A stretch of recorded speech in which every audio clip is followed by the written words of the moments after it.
Bismillahirrahmanirrahim. Elhamdülillahi Rabbil alemin. Vessalatu vesselamu ala eşrefil enbiya ve mursalin. Ala seyyidina nebiyyina Muhammedin ve ala alihi ve sahbihi ecmaîn.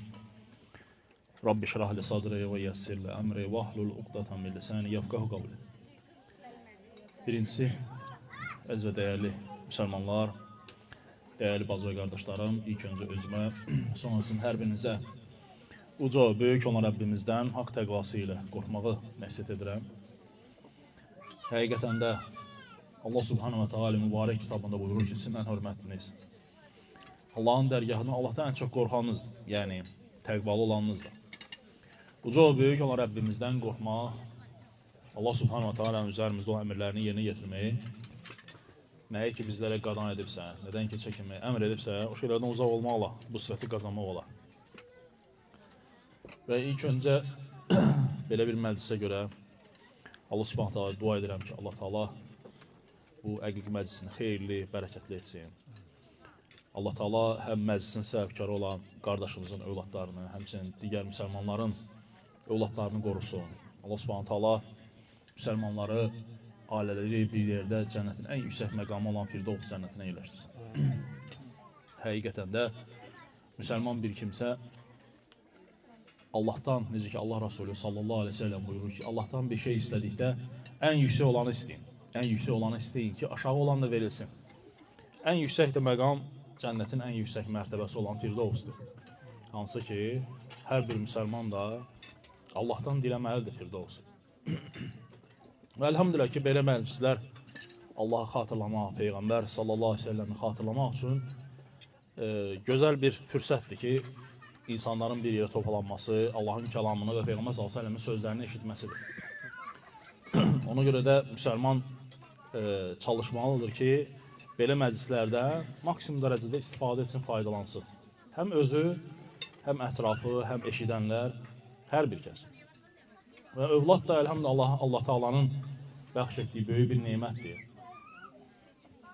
Və övlad dünyaya gələndə, böyüdükcə, hansı sünnət əməllər var, hamısını bunları bizə Allah Resulü xəbər verib.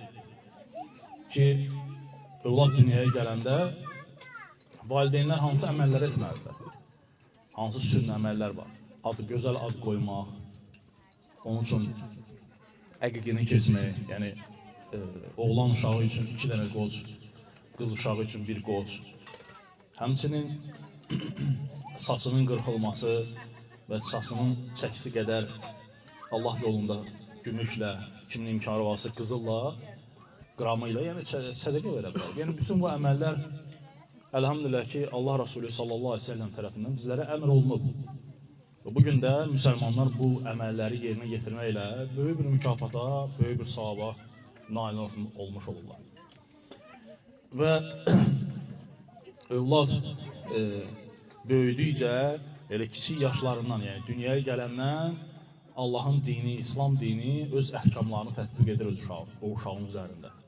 Və valideyn də məsuliyyətli olmalı, çalışmalıdır ki, övladlarını Allah və onun Rasulunun əmr etdiyi şəkildə böyütməli, onları Allahı tanıtmalı, Peyğəmbərin kim olduğunu tanıtmalı. Yəni, bunlar hamısını elə kiçik yaşlarından uşaqlara da etməli, öyrətməliyik qardaşlarım. Ona görə də əgər biz baxsaq Peyğəmbərlərin həyatına, onlar Allah Taala Quran-ı Kərimdə o Peyğəmbərlərin qissələrini bizə xəbər verməklə bizə misallar çəkir ki, biz baxaq, ibrət alaq, fikirləşək, düşünək. Bilirsiniz ki, Nuh Aleyhisselamın Peyğəmbərliyi verildikdən sonra 850 il öz qövmünü dəvət edir. 850 il ömür sürür və bu ömürdə də insanları dəvət edir 80 dəfərə. 81, 83 gəlib rəvayətlərdə. Yaxın insan dəvət edə bilir. Hətta öz doğma oğlu belə atasına itaat etmir. O vaxt ki, Allah Taala əmr edir Nuh Aleyhisselama gəmi tiksin. O gəmini hara tikirdi? Səhranın ortasında, hətta gülürdülər ona ki, yəni bu səhranın ortasında dəniz yox, göl yox, su yox, çay yox, sən burada necə gəmi tikirsən, hara gedəcək? Lakin o dedi ki, mənə Allah əmr edir, tik, mən də tikirəm. Allah Subhanahu Taala vaxt gəlib çatdıqda Allah Taala əmr edir, artıq bütün o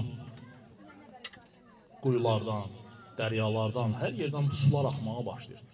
Sular axır və həqiqətən də hər yer suya qərq olur. Və oğlu itaət etmədiyi üçün atası oğlunu görür və deyir ki, ey oğlum, Allaha tövbə elə və bu gəmiyə gəl. Sən bu gəmiyə gəlsən, qurtulanlardan olacaqsan. Oğlu da əli ilə göstərir, bir dənə belə bir təpə olur. Deyir, yox, üzəcəm, deyir, gedib çıxacam, deyir, ora deyir. Və sağ qalacam, deyir. Atası deyir ki, Nuh Aleyhisselam ki, ey oğlum, deyir, bu günləri bu gəmidə olanlardan başqa heç kəs sağ qalmayacaq, heç kəs qurtulmayacaq. Elə də olur. Biz baxsaq ki, Nuh Aleyhisselam əzəmətli peyğəmbərlərdən biri idi. Ulul Azim 5 dənə əzəmətli peyğəmbərdən biri idi. Lakin Allah Subhanahu taala istədiyinə hidayət verir. Allah Subhanahu taala istədiyini doğru yola yönəldir. İstədiyinə bu neməti bəxş edir. Ki o insan Allahın qarşısında əyilir, Allaha səcdə edirsən, ibadət edirsən. Bu Allahın nemətidir. Allah taala hər kimə gəldi vermir. İstədiyinə bəxş edir o. Ona görə də əgər Allahdan sənə bu nemət verilibsə, sən Allaha ibadət edirsənsə, Allahın qarşısına əyilirsənsə, bu nemətə görə Allaha şükür et, Allah həmd et. Və necə ki Peyğəmbər sallallahu aleyhi ve sellem dua edirdi ki, ya müqallibəl qulub, sabbit qalbi alə dinik, yəni qəlbimi bu dini üzərində sabit et. Və yoldaşları deyir ki, ən çox bu duanı edərdi. Allahdan sabitlik istəmək. Çünki bu qədər fitnələrin, günahların, bu qədər azğınlıqların içərisində salamat qalmaq özü də böyük bir şeydir. Ona görə də gəlib bunu Allahdan istəyirsən ki, Allah Subhanahu taala səni nə etsin? Sabit saxlasın bu yolda. Doğru saxlasın. Azmayasan. Və inşallah deməli Peyğəmbər sallallahu əleyhi və səlləmin həyatından bir qissə var, onu danışmaq istəyirəm.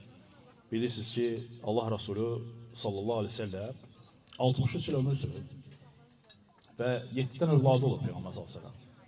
Və Allah Rəsulünün 3 dənə oğlu, 4 dənə qızı olur. Yəni bunları öyrənin qardaşlar. Görürsən ki, günümüzün biabırçılığıdır ki, hər hansı bir müsəlmandan soruşursan Peyğəmbər sallallahu həyatını, haçan doğulub, haçan ölüb, övladları bilmirlər. Bilmirlər çox. Baxırsan ki, illərlə namaz qılanlardır. Olmaz. Ama sorursam ki, hansı futbolçu harda oynayır, komandanın adını da, oyuncuların adlarını da bilirik. Neçəyə transfer edirlər, nə qədər pul verirlər, ayda, ildə nə qədər pul alır, onu da bilirik. Bu biabırçılıqdır. Yəni bunu bilib, bunu bilməmək biabırçılıqdır. Deməli, Peyğəmbər sallallahu aleyhi ve sellemin 7 övladı, 6'sı Xədicədən idi.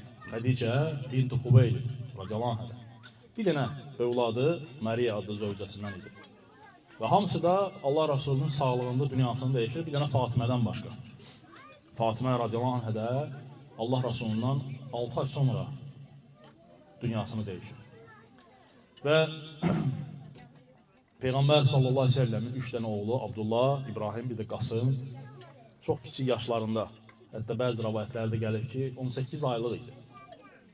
18 aylıq, 12 aylıq bu cürə dünya. Hətta müşriklər istəyidə edirdilər ki sənin övladın olmur. Yaxud da olur belə, davamçın yoxdur. Ələ salırdı Allah Rasulü.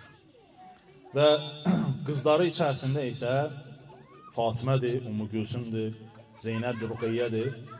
Bunlar da dediyimiz kimi Fatimədən başqa digər qızları daha tez dünyasını dəyişirlər. Və Zeynəb Peyğəmbər sallallahu aleyhi ve sellemin qızları içərisində ən böyüyü idi. Yaşda ən böyüyü idi. Və onlar bilirsiniz ki, deməli, Osman radiyallahu anh da Peyğəmbər sallallahu aleyhi ve sellemin 2 qızı var, əldə idi. Yəni birini Ruqeyyəni alır, dünyasını dəyişəndən sonra Ümmü Gülsümü alır. Və Peyğəmbər sallallahu aleyhi ve sellem deyir ki, əgər yenə də qızım olsaydı verərdim ona. Və ona görə də Osman'a Zinnureyn, 2 nur sahibi deyirdi Peyğəmbər sallallahu aleyhi ve sellem, 2 qızını aldığına görə. Fatimə radiyallahu anh isə Həzrət Əlidə idi, əmisi oğlunda idi. Və Zeynəb adında qızı da Əbül-As İbn Rabiyə adında bir müşrikdə olur. Lakin sonradan sahabı olurdu. Və Peyğəmbər sallallahu aleyhi ve sellemin qohumu idi. Daha doğrusu Xədicə tərəfdən, Xədicə radiyallahu anh onun xalası idi. Əbül-Asın xalası idi. Və İslamdan əvvəl onlar evlənmişlər və necə ki qeyd olunur ki, Zeynəbi görmüşdür. Əbül-As Zeynəbi görmüşdür. Və gəlir Peyğəmbər sallallahu aleyhi ve sellemdən ondan qızının elçiliyini, hərisini istəyir. Və Peyğəmbər s.ə.v gəlir Zeynəbin yanına və istəyir ki, xalam oğlu səni istəyir, nişan göndərir. Və Zeynəb də gülümsəyərək başını salır aşağı və bu da qadının razılıq əlaməti idi. Və Peyğəmbər s.ə.v onları evləndirir. İslamdan öncə bilirsiniz ki, yəni İslam dinində müşrikə ərə getmək olmaz. Yəni müşrikə ərə getmək olmaz. Lakin Allah Subhanahu taala icazə verib müsəlman bir kimsəyə, müsəlman kişi xeylana hər hansı bir kitab əhlindən, yahudi və ya xaçpərəstdən qadın almaq. Lakin qadın müsəlman ona kişiyə nədir? Ərə gedə bilməz. Çünki dəyişə bilər onun dinini ona görə. Və bu da İslamdan əvvəl baş vermişdir. Və bilirsiniz ki, həmin ərəfədə artıq Peyğəmbər sallallahu əleyhi və səlləmə peyğəmbərlik vəhiy gəlməyə başlayır və Əbul As da tacir olduğu üçün, daima səfərlərdə olduğu üçün peyğəmbərlik verilən vaxtı orada olmur. Və peyğəmbərlik verilir və ətrafda olanlar, yaxın dostu Əbu Bakr olsun və yaxud da Həzrət Əli olsun, digərləri Xədicə olsun, bunlar hamısı İslamı qəbul edir və həmçində qızı da, qızları da, Zeynəb də İslamı qəbul edirlər. Atasının peyğəmbər olduğuna iman gətirirlər. Və Əbul As səfərdən qayıdandan sonra Zeynəb sevinərək gəlir, qapını açır və istəyir ki, atama peyğəmbərlik verilir və İslam dini yayılır və sənin də İslamı qəbul etməyini istəyir. Və Əbul As başını salır aşağı və deyir ki, bəs qövmüm mənə nə deyər? Ümumiyyətlə, yəni, burada bir şeyi xatırlayaq ki, bu həmişə belə olub. Görürsən ki, insan öz həyatını da məhv edir kiməsə görə. Bəs qövmüm nə deyər? Çünki qövmü elə bir tayfadan idilər ki, o vaxt artıq Peyğəmbər sallallahu əleyhi və səlləm hamısı əmin olaraq bir şəxs kimi tanıyırlar ki, İslamı qəbul edəndən sonra, peyğəmbərlik veriləndən sonra hamısı üz döndərir, yalancı adlandırırlar, sehirbaz. Ona görə də bu şeylərin deyilməməsindən qorxduqları üçün onlar çoxsu gətirirlər misal kimi ki, bəs qövmüm mənə nə deyər? Qövmüm belə eləyər. Ona görə də deməli qəbul edəmir İslamı. Və Zeynəblə Əbul Asın evliliyindən 2 dənə övladları olur. Birinin adı Əli olur, oğlu. Əli kiçik yaşlarında dünyasını dəyişir. Və bir də qızları olur, Əl-Umama adında. Və Peyğəmbər sallallahu əleyhi və səlləmə bilirsiniz ki, hicrət etmək əmri gəlir. Hicrət etməyə əmri gəlir. Və bir şeyi də burada xatırlayayım ki, qardaşlarım, yəni Osman radiyallahu anhuya Peyğəmbər sallallahu öz qızlarını verməmişdən öncə və həmçinin də onlar əvvəl Əbu Cəhlin övladlarında idi ərdə. Peyğəmbər sallallahu əleyhi və səlləmə İslam verildikdən sonra, peyğəmbərlik verildikdən sonra onlar məcbur edirlər öz övladlarını ki, boşasınlar onlara. Boşayırlar onları. Və həmçində Əbul Ası da bu cürünə sıxırlar. Əbul Ası da bu cürünə sıxırlar ki, deyinsən saxlamısan onu, boşa getsin. Boşa getsin, biz səni daha gözəl bir qadınla evləndirərik. Lakin Əbul Ası boşamır onu. Niyə görə? Çünki daha çox bağlanmışdı o qadına, sevirdi onu, ona görə. İstədiyi üçün. Həmçində Zeynəb də. Və hicrət əmri veriləndə bilirsiniz ki, o vaxt ki, artıq müşriklərin təzyiqi çoxaldı. Başladılar müsəlmanlara sıxmağa, incitməyə, onlarla heç ticarət eləmirdi. Və Peyğəmbər sallallahu əleyhi və səlləm əmr edir ki, hicrət etsinlər Həbəşistana. Və Allah Rasulü öz qızına da deyir, lakin qızı deyir ki, bəs mən gelmək istəmirəm, ata, mənə icazə ver, mən öz ərimin, yoldaşımın yanında qalacam. Və Peyğəmbər sallallahu əleyhi və səlləm icazə verir ona qalmağa. Və digər, bilirsiniz ki, ilk hicrətdə 12 nəfər, sonra 70 nəfər və bu cürlə hicrət edənlərin sayı çoxalır Həbəşistana. Və elə bir müddət gəlir ki, Bədir döyüşü ərəfəsi olur. Əbul As da həmin o döyüş əslinə qalsa müsəlmanlar ora döyüş üçün çıxmamışlar. Müsəlmanlar öz mallarını, mülklərini götürmək üçün çıxmışlar. Lakin Allah Subhanahu taala elə edir ki, müşriklərlə döyüşməli olurlar. Və bu zaman 1000 nəfər olur müşriklər. Bunlar isə 300 nəfər. Və Allah Peyğəmbər sallallahu əleyhi və səlləm dua edir Allaha ki, ya Rəbbi, əgər bu günləri biz məğlub olsa, yer üzündə sənə ibadət edən qalmayacaq. Və Allah Subhanahu taala o mələklər vasitəsilə kömək eləyir, onlar o 1000 nəfərə qalib gəlirlər. 1000 nəfərə qalib gəlirlər və deməli, Əbul-As da əsir düşür. Əsir düşənlərin içərisində olur.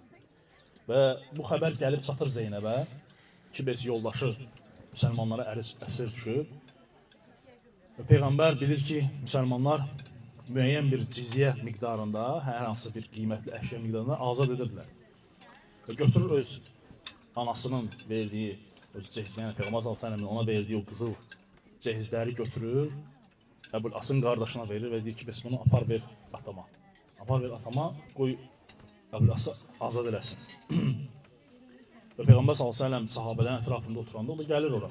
Qardaşı deyir ki, bu qardaşımın müqabilində qızıl əşyaları Peyğəmbər s.ə.və verəndə Allah Rasulunun gözləri dolur. Çünki öz verdiyi cehizlər idi qızına.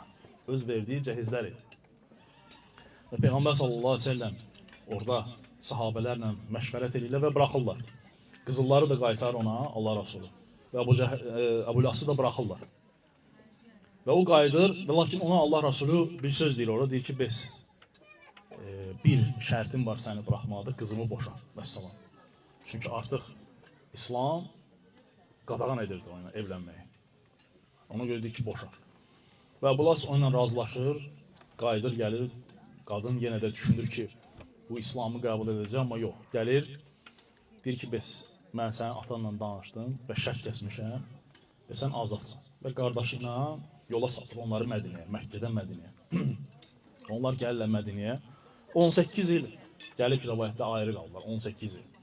Lakin deyir ki, bu 18 il ərzində onlardan heç biri ailə qurmur. 18 ildən sonra Allah Teala'ları görüşdürür və tacir olduğu üçün səfərlərə geyib gəlirdi. Bir günləri müsəlmanlara əsir düşür. Müsəlmanlara əsir düşür, lakin onlar bilmirlər ki, bu Əbul-As bütün o müşriklərin qənimət malları ilə əsir düşür və bu qaçır oradan canını qurtarmaq üçün gəlir Zeynəbin evinə. Mədinəyə gəlir Zeynəbin evinə və Zeynəb qapını açanda görür yoldaşıdır. Və deyir, bəs başqa yerim yoxdur, ya bunlar məni öldürəcəklər, ya da ki, sən məni qorumalısan. Və Zeynəb qoruyur onu, atasına xəbər çatır.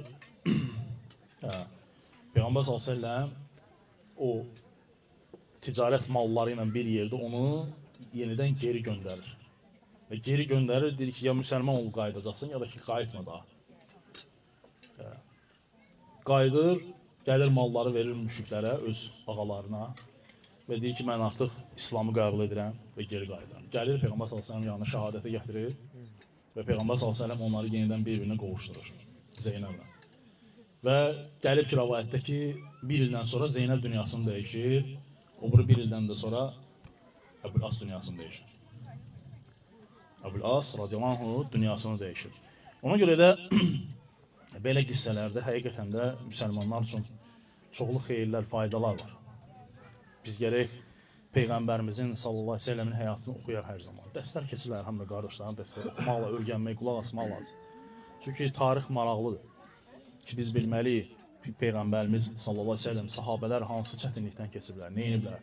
Onlar bu İslamı gətirib bizlərə çatdırmaq üçün hansı çətinliklərə qatlaşıblar. Və düşündüm ki, inşallah burada da faydası olar. Allah Subhanahu taala bizi eşidib faydalananlardan etsin. Və məclisimizdə xeyirli, faydalı, bərəkətli məclislərdən etsin. Allah Subhanahu dua edirəm ki, yenə də Allah Taala bütün müsəlmanları və övladları ilə bir yerdə Allah Taala xeyir, bərəkət versin. Allah razı olsun.